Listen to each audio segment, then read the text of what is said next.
करने वाले हैं substitution at the hydrocarbon part of the carboxylic acid.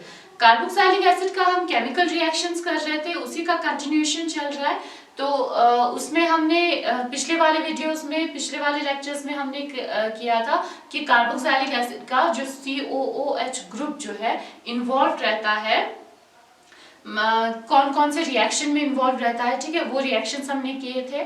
तो आज हम जो हाइड्रोकार्बन पार्ट है उसके बारे में पढ़ने वाले हैं। जैसे कि है आपका कार्बोक्सिलिक एसिड होता है RCOOH, this is your carboxylic acid, okay, RCOOH is your carboxylic acid. जो COOH ग्रुप है इसका हमने सारा रिएक्शन देख लिया था, ठीक है। अब हम देखेंगे ये R ग्रुप जो हाइड्रोकार्बन ग्रुप है इसमें कौन कौन से रिएक्शंस हो सकते हैं, ओके। तो इसमें सब्स्टिट्यूशन रिएक्शन होता है मेन, हम उसी सब्स्टिट्यूशन रिएक्शन के बारे में पढ़ेंगे। सबसे पहले हम पढ़ेंगे हैलोजिनेशन के बारे में, ओके।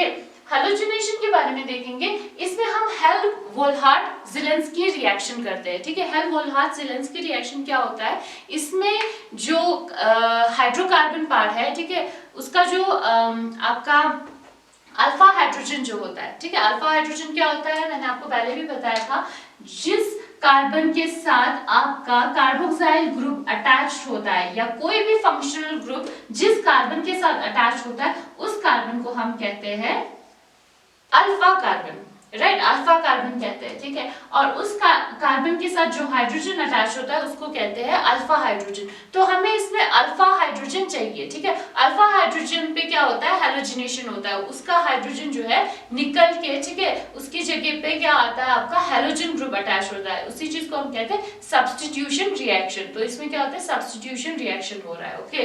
तो यहाँ पे आप देख सकते हो, this is your carboxylic group, this is your alpha carbon and these are the alpha hydrogens, दो अल्फा हाइड्रोजन्स इसके साथ अटैच्ड है।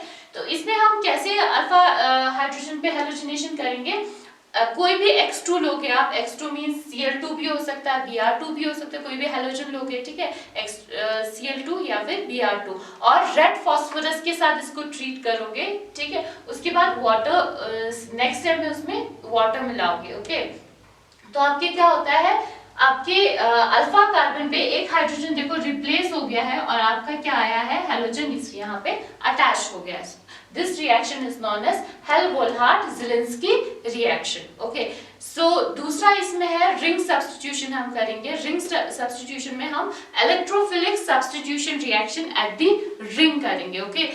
जो एरोमेटिक कार्बोक्सिलिक एसिड है, जैसे कि आपका बेंजोइक एसिड है, उसमें हम देखेंगे कि कैसे रिंग सब्स्टिट्यूशन होता है। अगर आप इसका रेजोनेटिंग स्ट्रक्चर देखोगे, जैसे मैं यहाँ पे कर लेती हूँ, this is your carboxylic acid, okay, COOH है यहाँ पे, ये है आपका कार्बोक्सिलिक एसिड। ये जो है क्या है, रिंग डीएक्टिवेटिंग ग्रुप है, ये रिंग को क्या करता है, डीएक्टिवेट। मैं इसको अगर इसके पूरे स्ट्रक्चर को ऐसे लिखूंगी, ये स्ट्रक्चर कैसा होता है, ऐसा होता है, राइट। तो ये क्या करता है, रिंग डीएक्टिवेटिंग है, यानी रिंग से इलेक्ट्रॉन को ये निकालता है, ठीक है, अपनी तरफ खींचता है।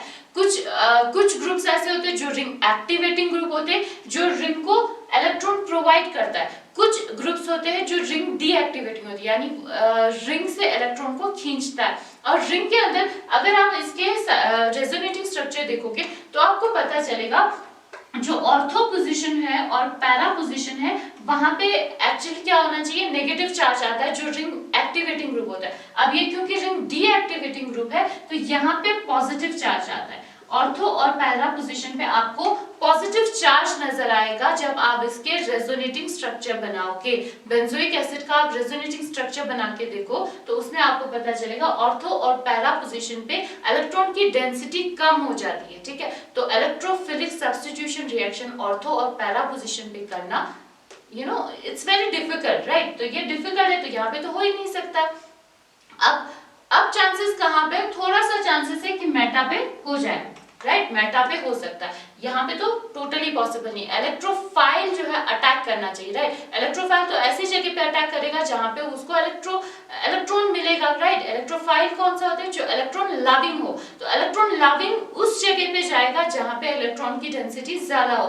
तो यहाँ पे इलेक्ट्रॉन की डेंसिटी ज्यादा नहीं है बल्कि कम ही है इलेक्ट्रॉन की, राइट, पॉजिटिव चार्ज है। तो यहाँ पे आपका इलेक्ट्रोफिलिक सब्स्टिट्यूशन रिएक्शन नहीं होगा बल्कि कहाँ पे होगा? पैरा पोजीशन पे होगा, because carboxylic acid is a ring deactivating group और we can say meta directing group भी कहते हैं इनको। क्यों? क्योंकि मेटा पोजीशन पे इलेक्ट्रोफिलिक सब्स्टिट्यूशन रिएक्शन इसके हो सकते हैं। Okay, so these are the meta directing group. तो इसलिए मेटा पोजीशन पे होगा। यहाँ पे आप देख सकते हो। अब ring substitution, electrophilic substitution reaction कौन कौन से होते हैं आपको पता ही है, हैलोजिनेशन, सल्फोनेशन, नाइट्रेशन, राइट। लेकिन इसमें फ्रीडल क्राफ्ट रिएक्शन नहीं होता है। फ्रीडल क्राफ्ट जो एक इलेक्ट्रोफिलिक सब्स्टिट्यूशन रिएक्शन है, ना फ्रीडल क्राफ्ट एसिलेशन होता है या ना फ्रीडल क्राफ्ट एल्किलेशन होता है। क्यों? क्योंकि इसमें AlCl3 जो हम फ्रीडल क्राफ्ट रिएक्शन में यूज करते थे, ठीक है, जो लुईस बेस होता है, फ्रीडल क्राफ्ट रिएक्शन के दौरान हम AlCl3 यूज करते हैं, राइट। इसके प्रेजेंस में होता है फ्रीडल क्राफ्ट रिएक्शन। लेकिन क्या होता है, ये जो है आपके कार्बोक्सिल ग्रुप के साथ बॉन्ड बना लेता है, तो इसकी वजह से यहाँ पे फ्रीडल क्राफ्ट रिएक्शन नहीं होगा। दूसरा तो पॉसिबल ये भी है कि ये थोड़ा मेटा डायरेक्टिंग है, ये भी हाईली रिंग डीएक्टिवेटिंग है, ये भी इसका एक रीजन रहता है। ओके, तो बाकी हैलोजिनेशन, सल्फोनेशन और उसके बाद नाइट्रेशन इसके अंदर हो सकता है। वही जो सूटेबल रिएजेंट जो आप हमेशा यूज करते हो, जैसे सल्फोनेशन के लिए आप सल्फ्यूरिक एसिड और SO3 यूज करते हो, राइट। और आपका है नाइट्रेशन के लिए आप क्या यूज करते हो? HNO3 यानी नाइट्रिक एसिड और कॉन्सेंट्रेटेड सल्फ्यूरिक एसिड दोनों यूज करते हो। तो वही चीजें करोगे हैलोजिनेशन के लिए। जैसे यहाँ पे दिस इज हैलोजिनेशन, ठीक है, हैलोजिनेशन हमने पहले किया। तो हैलोजिनेशन में क्या होगा? ये आपका बेंजोइक एसिड पेन लिया है, दिस इज बेंजोइक एसिड, ठीक है, बेंजोइक एसिड है ये आपका।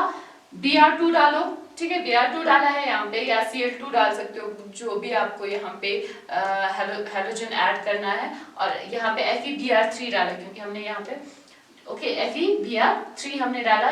तो जैसे आप हैलोजिनेशन करते हो वैसे ही करना है, ठीक है, जैसे दूसरे केसेस में हमने किया था दूसरे कंपाउंड्स में, वैसे ही करना है। तो मेटा पोजीशन पे आपका यहाँ पे ब्रोमीन अटैच हो रहा है। देखो यहाँ पे ऑर्थो और पैरा पे नहीं हुआ बल्कि मेटा पे इलेक्ट्रोफिलिक सब्स्टिट्यूशन हुआ है, ठीक है। वैसे आप क्या कर सकते हो, अगर आप इसकी नाइट्रेशन करना चाहो तो क्या करोगे? नाइट्रेशन के लिए यू नो कैसे करेंगे नाइट्रेशन। नाइट्रेशन हमें पता है कॉन्सेंट्रेटेड HNO3 लेते हैं हम और कॉन्सेंट्रेटेड H2SO4 लेते हैं और उसके प्रेजेंस में क्या हो जाता है? नाइट्रेशन हो जाता है, ठीक है, NO2 यहाँ पे अटैच हो जाएगा, ठीक है। तो ये इसका नाम क्या होगा? 3 nitro benzoic acid, 3 nitro benzoic acid. Okay, ये तो हो गया नाइट्रेशन। अगर सल्फोनेशन करना है तो वही चीजें करोगे जो आप पहले करते हो, ठीक है, दूसरे केसेस में। लेकिन मेन चीज यहाँ पे डिफरेंस ये है कि यहाँ पे मेटा पोजीशन पे होगा, ठीक है। SO3 लोगे और आप लोगे H2SO4 लोगे सल्फ्यूरिक एसिड के प्रेजेंस में, ठीक है, कॉन्सेंट्रेटेड सल्फ्यूरिक एसिड लो, तो यहाँ पे क्या हो जाएगा आपका? यहाँ पे सल्फोनेशन हो जाएगा, SO3H अटैच हो जाएगा, तो ये आपका हो गया सल्फोनेशन हो गया, ठीक है। बाकी इसमें अभी मैंने बताया फ्रीडल क्राफ्ट, एल्किलेशन और एसिलेशन इसमें नहीं होगा, ठीक है। तो इस तरीके से आप इसके रिंग सब्स्टिट्यूशन करोगे। मेन चीज आपको इसमें ये याद रखना है that these benzoic acids are meta directing, ठीक है। ये क्या होता है? मेटा डायरेक्टिंग होता है, दैट इज रिंग डीएक्टिवेटिंग। तो इसी वजह से यहाँ पे मेटा पोजीशन पे सब्स्टिट्यूशन हो जाता है। ओके, तो यहाँ पे आपका कार्बोक्सिलिक एसिड का आपका जो केमिकल रिएक्शंस है वो एंड होता है, ठीक है। यहाँ पे आपका कंप्लीट हो जाता है chemical reactions of carboxylic acid. So next हम इसके आगे का करेंगे, मतलब नेक्स्ट रिएक्शन हम करेंगे एमाइंस का करेंगे, केमिकल रिएक्शंस ऑफ एमाइंस का हम स्टार्ट करेंगे।